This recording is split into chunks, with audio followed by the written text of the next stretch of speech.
Welcome to Understanding the Applicant Tracking System. My name is Stephanie McIntyre, Director of Career Education. Today's topic will truly focus on tips to beat the applicant tracking system as a means to understand how to put your best foot forward and market your skill sets, your credentials, your academic and/or professional background to your target audience, which is essentially the hiring manager. But as we all know, if you have ever applied for a job online, chances are you've submitted your resume and/or application and supplemental materials to an applicant tracking system, which simply means that before a real human ever is able to engage with your resume and application material, that artificial intelligence, a software platform, screens that information. And we'll talk more about that in detail. But only when the appropriate content is identified and then moved forward and recommended to an actual human, a hiring manager or an HR representative, will you truly have the chance to be considered for a position. So how will we unpack this today? Here is our agenda. We're going to identify and define what an applicant tracking system or an ATS truly is. We'll talk about some of the general stages in application processes. We'll talk about your resume format and some tips to make sure to beat the ATS. We want to ensure that you align your language with the job description, with industry jargon that will trip the system to indeed recognize your skill sets and your commentary about yourself in order for it to then be pushed through the system to the next level. And we'll conclude with some reminders of our resources here within University Career Services that will round out your support and your decision-making and preparation for the job market.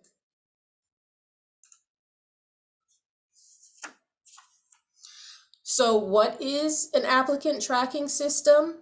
This is a programmed online software platform that is able to identify the language and the outline of your resume, as well as other online content and application materials that you complete.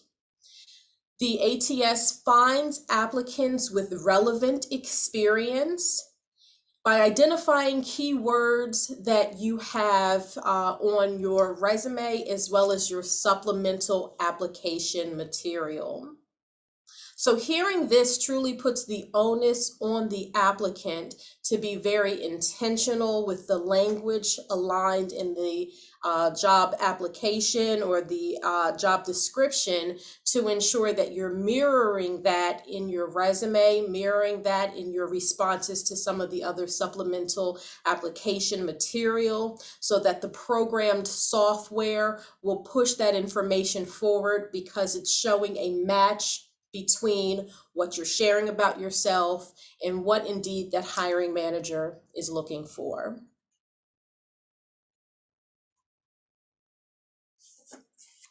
So why is it important for you to know anything about ATS at all? Well, if you are in the job market, if you've engaged in an internship, a job search, or currently doing so, it's important to know what's happening on the recruitment side. 98% of Fortune 500 companies and at least 66% of all large companies are using applicant tracking systems at some level of their search or another. And while smaller companies, maybe industries that are less expansive, may be growing at a lesser rate as far as using applicant tracking systems, about 35% of smaller organizations are also doing so and growing. Therefore, it's important for you as a job seeker, you're not going to be able to get away from this. So being as informed as possible around how recruiters use applicant tracking systems, or really artificial intelligence programmed to recognize the content on your resume. Some of the strategies means the more that you know about your industry, how language is used, and how recruiters source resumes will give you leverage as you start your job and application process. I want to take some time to look at this image on the screen here. This is truly a cycle of the applicant tracking process in using an applicant tracking system. So let's take some time to really analyze some of these stages, because I think you understanding the stages that happen from the time that you look at a job description to being inclined to submit your resume and application. And sometimes you'll feel in the dark around what are the steps that happen after this. In some ways, this demystifies what that process is. It empowers you to make sure that the pieces that are within your control, you use as leverage to market yourself well. So what does that look like? So as a hiring manager, whatever size or type of company or an organization that may be, a hiring manager starts by creating a job, looking back at the talent needs, what are the functional needs within that organization, and a job description is created. Depending on the organization, that gets vetted at different levels and approved through HR to make that a public-facing opportunity for individuals to then apply to. Depending on the organization and their needs and their processes, they will move forward by publishing this information on their website, job boards such as LinkedIn, other social media sites, and through partnerships that may have with universities, such as the way University Career Services here at UNC partners with organizations of all types. So now the information is public facing. Individuals are able to review the job description, determine whether or not it's aligned with what they're pursuing, and the job is actually received, or the resume or application is now received by the employer.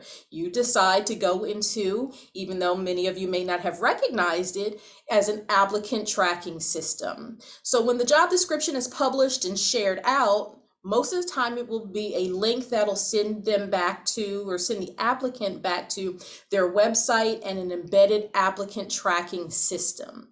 This is what I meant by the software that's now going to receive all of your information that you will be submitting to apply for the specific position.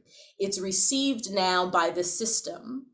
Often as job applicants, we believe that as soon as we hit send, there's a human being on the other end that right away goes to action with reviewing that resume and application material.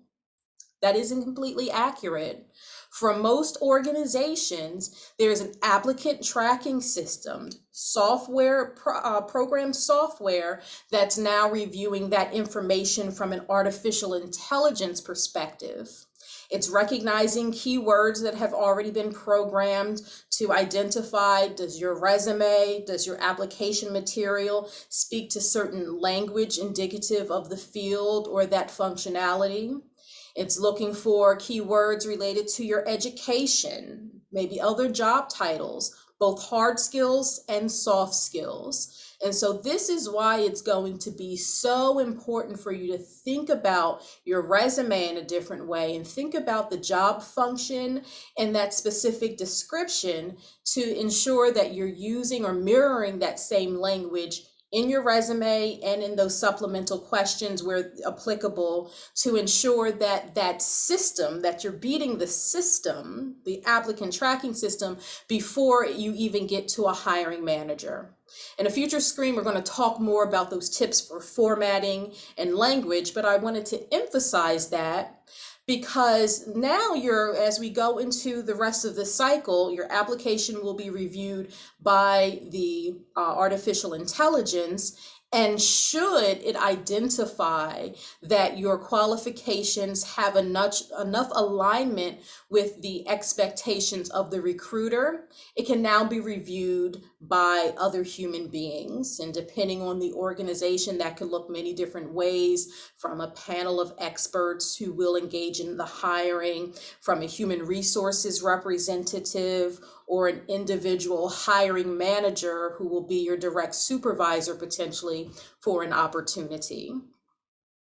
Depending again on the organization and or the industry or the function that you would play based on that job description, many employers embed online tests and assessments and other preliminary content that will determine whether or not you're going to get an interview. Often we think that the resume or this application gets you the job. The resume or beating the application tracking system will get you potentially further towards an interview. One of those stop gaps, often, depending on the organization, may be just what we mentioned, a series of assessments, supplemental questions, or online tests may be conducted. Should you successfully get to that stage, the likelihood of you being offered an interview opportunity has now increased. Again, hiring or even interview processes differ broadly from position to position across the span of many different types of employers. But whatever that interview process will look like can then convert into a potential hire. And as you see, everything started with that documented job description and getting that published for your access. That access then translates into that applicant tracking system, and you recognizing what is important to that system based on what was programmed in it by the employer will allow you to then market yourself most efficiently and most effectively. So let's talk a little bit about tips for formatting your resume. And while this isn't essentially a resume workshop, there's no way that we can talk about effectively beating the applicant tracking system and understanding its needs without talking about some best practices in resume writing. So for example, a lot of this may be industry specific based on the type of work that you're going into, where there may be slight variations on the expectation of resume writing. This also can shift depending on if we're talking about a US domestic job search or a global job search, where CVs and other versions of your resume may slightly differ. But from a very US-centric perspective, where we're not talking about design-oriented or creative fields, we're talking about a 1 or a 2-page resume that is business styled. I like to emphasize when I'm talking about a business formatted resume that I'm not talking about only students within Keenan Flagler or students that are going for what sometimes we identify as traditionally business-oriented fields such as marketing or finance and things of that nature. Any role can be essentially considered a business function regardless of industry if it is not necessarily more design-centric, as I mentioned before. And that's going to be reflective in your resume. Your resume is not the opportunity to stand out in a physical or visual way, such as not having your picture, not having fancy designs, fonts, and colors on your resume. While often as a career coach, I explain this through the means of how it can serve as a distraction to the actual human reading your resume, I'd like to take this as an opportunity to step back to say that can also prohibit you from getting through the applicant tracking system, which is even the first step before a human gets to judge the design of your resume. Again, an applicant tracking system is programmed software that's looking for certain things and certain things only. And part of that is your format. Black text on a white background, a plain business document, a Word document is the most supported format for you to go in and create your document. Not in a PDF, particularly for purposes of applicant tracking systems that may read that format slightly different if it's in a PDF. Excuse me. Common fonts include things like Times New Roman or other font styles, again, that are not a distraction on the eye, but also from an artificial intelligence perspective, it can be easily read by the system. Resumes can have other organizational formats, such as a chronological resume, or what I would actually encourage individuals to think about as a reverse chronological resume, where you always start within categories with your most recent experiences and then a history of, as well as may be considered hybrid or functional resumes that are ordered slightly different based on your purpose, what you're highlighting, and what you're marketing. You want to think about, again, those commonly used headings that are going to be easily read by the system. So after your contact information, if you do have a professional summary by chance, you'll have sections such as education, relevant experience, activities, organizations, skills, and things of that nature. Things that you would not want to have in your resume for purposes of applicant tracking systems are less around personal design preferences and truly, again, an acknowledgement of what a system, a programmed computer software system, is going to pick up on. And things they don't pick up on as well are things like columns, tables, graphics, as well as templates. Again, as a career coach, one of the best practices that I can encourage a student to implement is starting your resume from a blank Word document and structuring it based on these best practices instead of plugging your information into a pre-developed or pre-designed template that may have some of these elements in the background, such as columns and tables, that again will trip the system in a negative way from being able to read your document.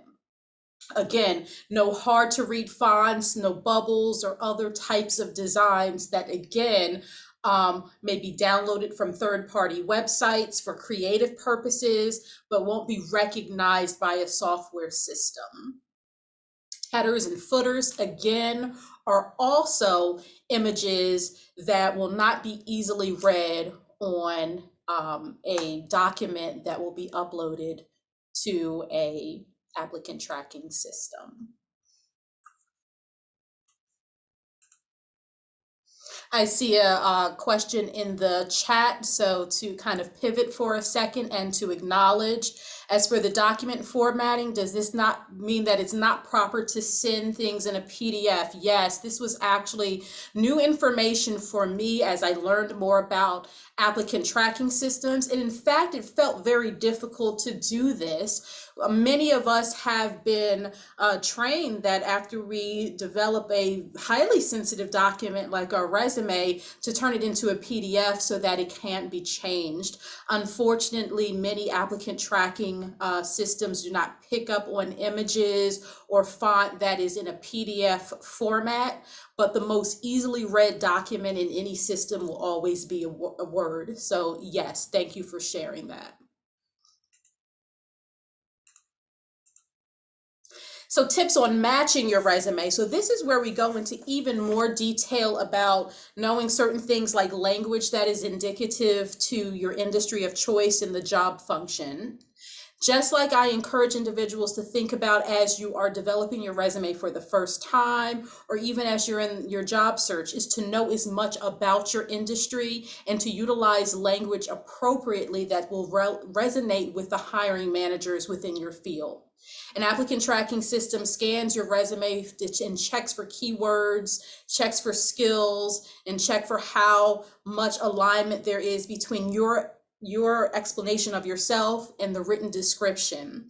So you can think about ways that you can match your job's keywords, match the job title, include your degree level, make sure if there are different spins on the way, maybe your degree title is spoken about or entitled or shared.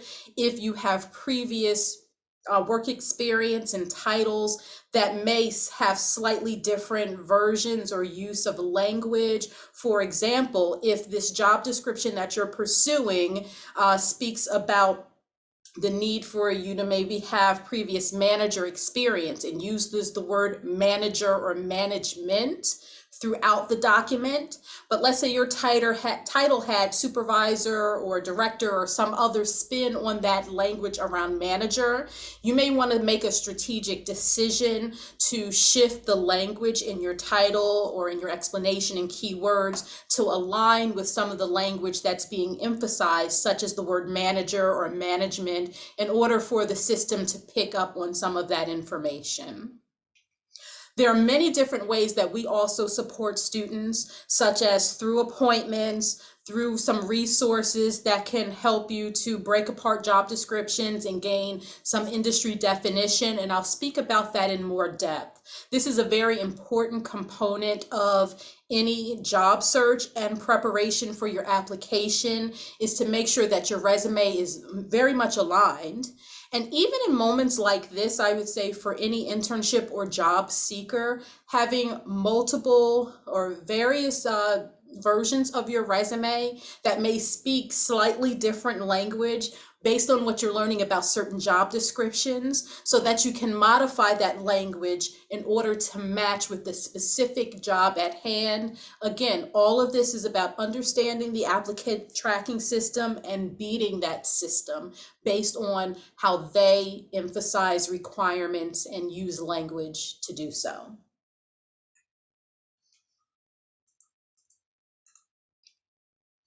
What is one go-to for this information? And this is on our career services website. Please visit careers.unc.edu for an abundance of information, but I wanted to take this pivot moment to direct you to our career readiness workbook under our resources tab.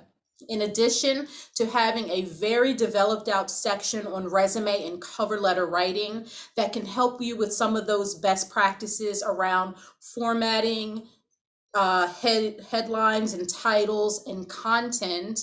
It also goes into a lot of other skills related to career readiness in the job search, such as your LinkedIn page, which should also be aligned with this entire search process, networking strategies to gain some best practices from internal sources from companies and organizations of your interest, and as well as interviewing.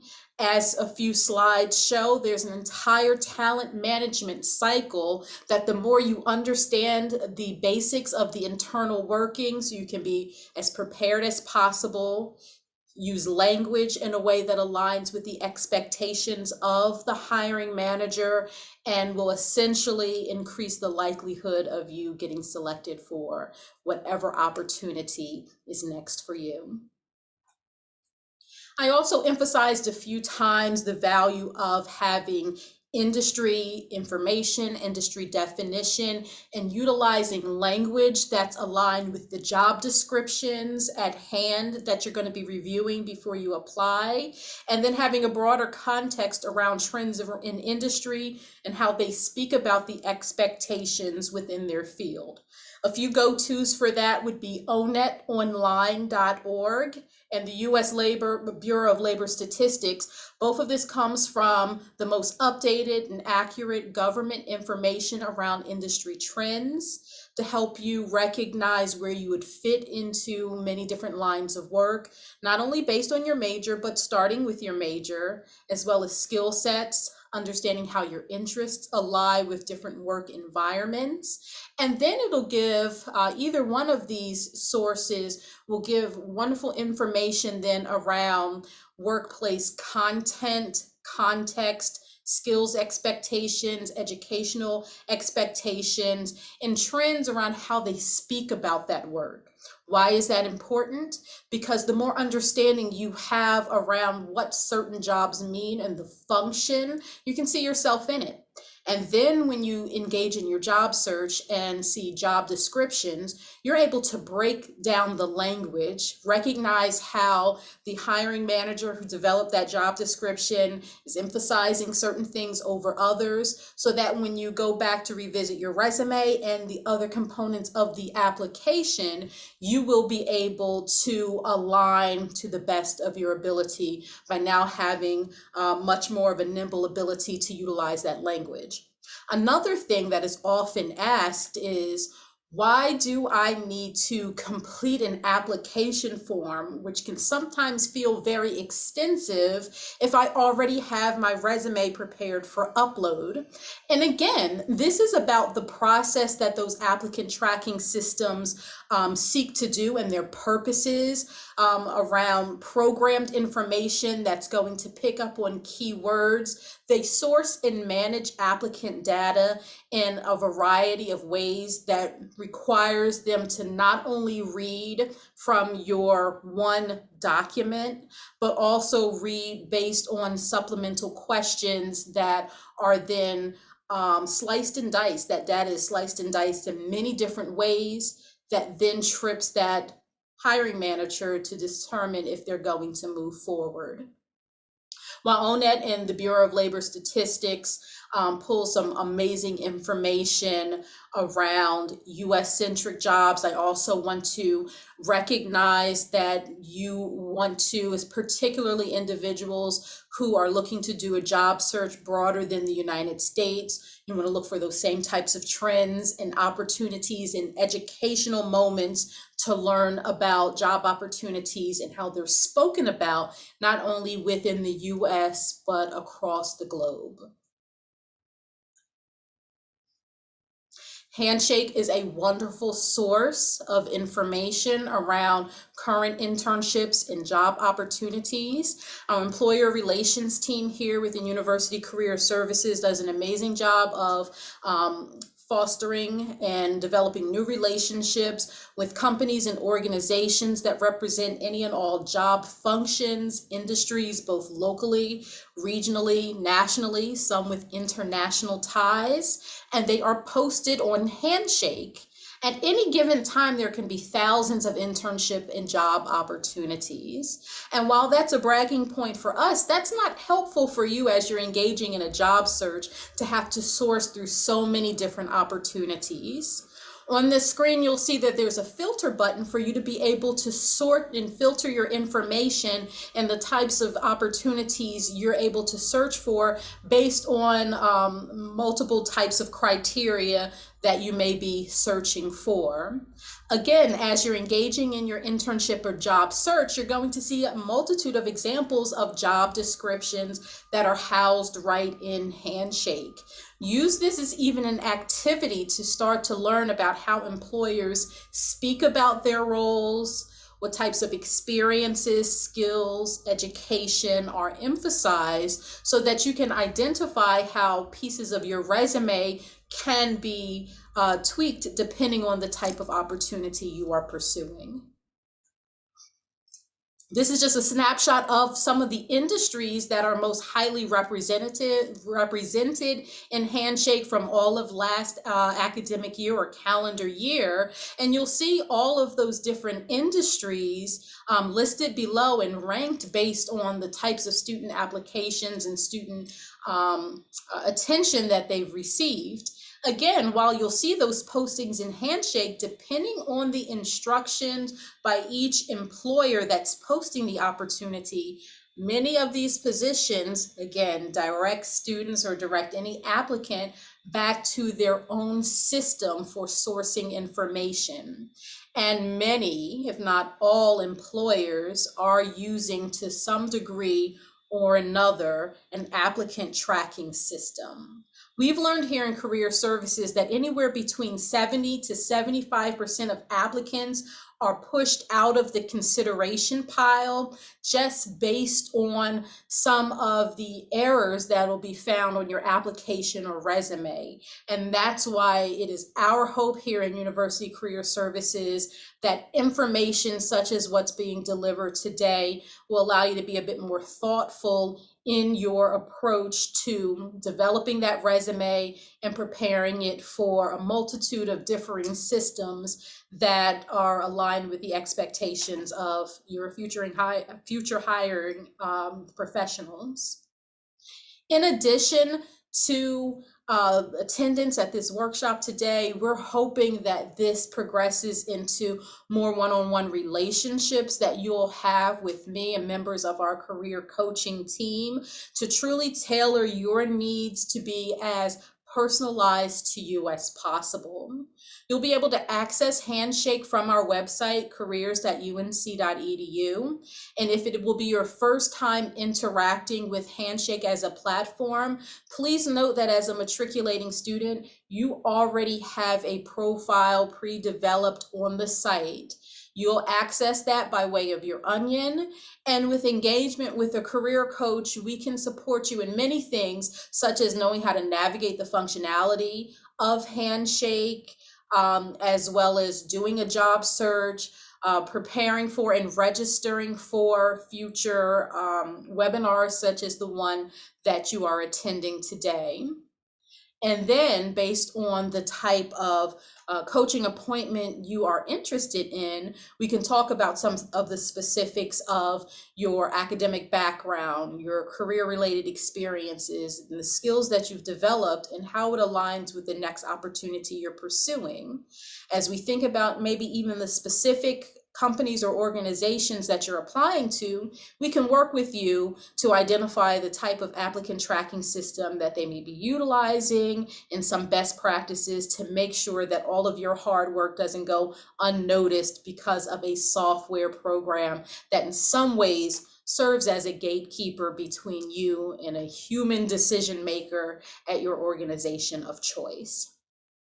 As you see on this screen, as you access Handshake, one of the first screens that you'll see is what you'll see before you now. And at the bottom of that screen, you'll be able to click on the appointment functionality in order for you to engage with myself or a member of my team. So you click on that appointments right there. And if you don't have any previous appointments scheduled, you'll click on that blue button to schedule a new appointment. After that, if you shift your eyes to the right of the screen, you'll be taken to another page that will allow you or ask you to choose a category. And because I'm representing the Centralized Career Center University Career Services located in Haynes Hall, I'll encourage you to look at two specific and two separate options under the category section. We here in Career Services can support students through in-person appointments as well as virtual.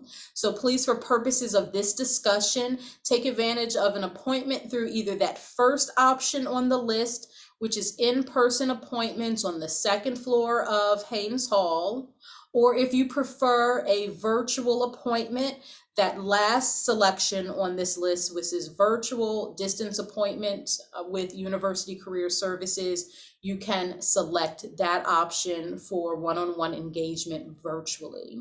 I highly encourage you to think about wherever you may be in your journey to schedule an appointment or a follow-up if you've engaged with us in the past, for us to solidify some thoughts and details based on the content that has been presented in a very generalized way for each and every one of you online today. Let's have some final applicant tracking tips. You want to think about also websites such as JobScan that can really support you and do some of the work for you as you ensure that you have the right language on your resume. JobScan.com analyzes your resume against recruiter preferences and requirements. It compares the hard skills, the soft skills, industry terminology, as well as other content from the job description, and identifies where it exists within your resume and opportunities for you to do so at a higher level. And again, while we're talking about a lot of the logistics of keywords and where to put them and how to put them on your resume, we want to also remind you that networking is still a powerful tool. And in fact, the first step in any job search before you submit a resume or an application, it is about the network of individuals that you have, that you can rely upon, and that you can information gather and remain in relationship with to make solid decisions around your career journey. Looking in the chat here, I see Roderick Lewis, my colleague within University Career Services. He has put the link in the chat to our survey. I highly encourage you to provide us with feedback on the content that was shared in this webinar today to ensure that we are touching upon the right components and ways that we can expand your knowledge moving forward. So I encourage you to please complete that. I will be following up as well to all those in attendance so that you'll have a reminder of that link again. And again, we truly do appreciate your time today and your feedback on this content. This has been recorded, and what we will do also within the next 24 hours is upload it to our University Career Services YouTube channel for all of our on-demand resources and topics that have been covered in the past. So please go back and refer if there's any content that you want to review or that you would want to recommend to a friend. We encourage you to do that as well. Since we do have a few minutes left, I will turn it over to anyone who may have any questions, comments, or anything about the content that was discussed this afternoon. I'll wait just a couple seconds if anyone would like to put anything into either the chat or the Q&A.